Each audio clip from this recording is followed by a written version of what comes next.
بسم اللہ الرحمن الرحیم۔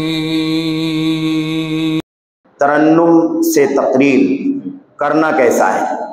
جلسہ میں جو تکبیر اللہ اکبر کی صدا بلند کرنا کیسا ہے؟ ٹھیک ہے، بات سمجھ میں آ گئی۔ ترنم سے تقریر کرنا کیسا ہے؟ ترنم سے تقریر کرنا درست نہیں ہے، غلط ہے، جائز نہیں ہے، اتنے میں تو کوئی ڈاؤٹ نہیں ہے۔ اب دوسرا مسئلہ آتا ہے کہ کیا اس کو بدعت کہیں گے یا بدعت نہیں کہیں گے؟ تو اس سلسلے میں ہمارے اسلاف کے بہت سارے اقوال فرمودات، حضرت امام نووی اور ان کے بعد سے بہت سارے علماء کے میرے بھائیوں اقوال فرمودات موجود ہیں، جنہوں نے ترنم کے ساتھ گا گا کے سر لگا کر کے تقریر کرنے کو بدعت میں شمار کیا ہے۔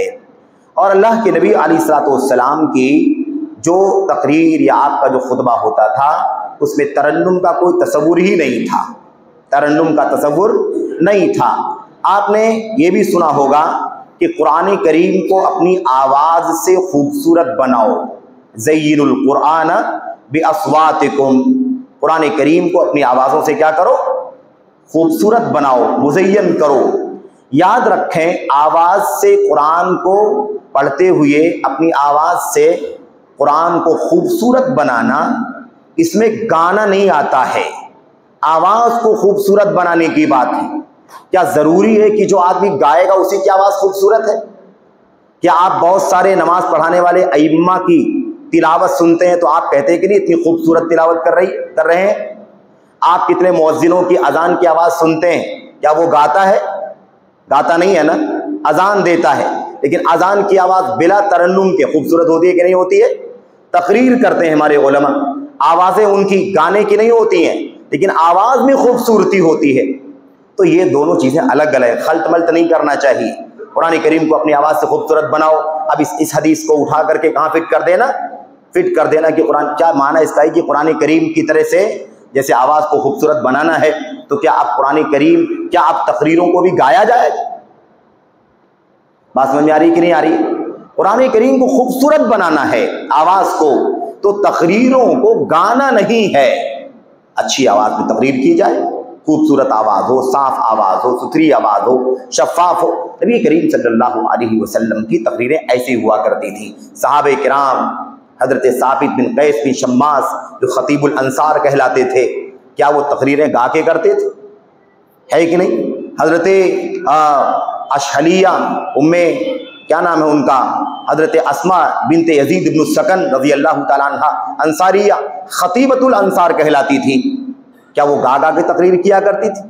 ہرگز نہیں۔ تابعین کیا گا کے تقریر کرتے تھے؟ نہیں۔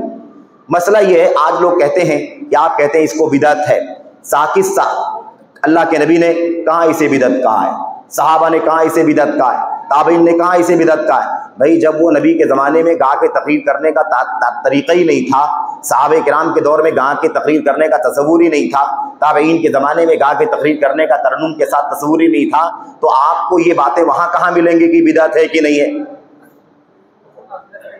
جب تھا ہی نہیں اس زمانے میں تو مسئلہ آئے گا ہی نہیں نا۔ جب سے لوگوں نے گانا شروع کیا تب سے علماء نے لکھنا شروع کیا۔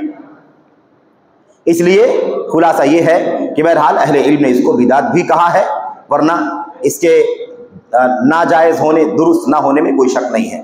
جلسے میں تکبیر اللہ اکبر کی صدا بلند کرنا کیسا ہے؟ نہیں صحیح ہے، یہ سب صحیح نہیں ہے۔ یہ سب طریقے کہاں سے آئے ہیں؟ یہ سب طریقے جذباتیت کے طریقے ہیں۔ کوئی چیز آپ کو حیرت کی لگے، تعجب کی لگے تو اس پر آپ سبحان اللہ، اللہ اکبر کہہ سکتے ہیں، تو وہ کہنا سنت ہے۔ اور سب مل کر کے نعرے کی آواز بلند کرے، اس کا کوئی ثبوت نہیں۔ بات سمجھ میں آ رہی ہے؟ تو تقریر کی مجلس چل رہی ہے، جیسے آپ نے پڑوسی ملک میں دیکھا ہوگا، تقریر کرتے کرتے فوراً جو ہے لوگ پوری آواز ایک ساتھ میں بلند ہوتی ہے، نعرے تکبیر اللہ اکبر، سمجھ رہے ہیں؟ یہ سب طریقہ درست نہیں۔ ہمارے یہاں بھی نعرے حیدری اور نعرے قادری اور نعرے تکبیر یہ سب چلتا ہے، یہ سب طریقے غیر مناسب ہے۔ یقیناً تعجب کے وقت اللہ کے نبی صلی اللہ علیہ وسلم سبحان اللہ کہا کرتے تھے، ہے کہ نہیں؟ اللہ اکبر انہا سنن، تعجب کی بات ہے، یہ کیسی بات کر رہے؟ تو تعجب کے وقت تو وہ آپ کہیں میں کہوں آپ کہیں سب اپنا اپنا کہیں، سب مل کر کے نعرہ تھوڑی لگائیں گے.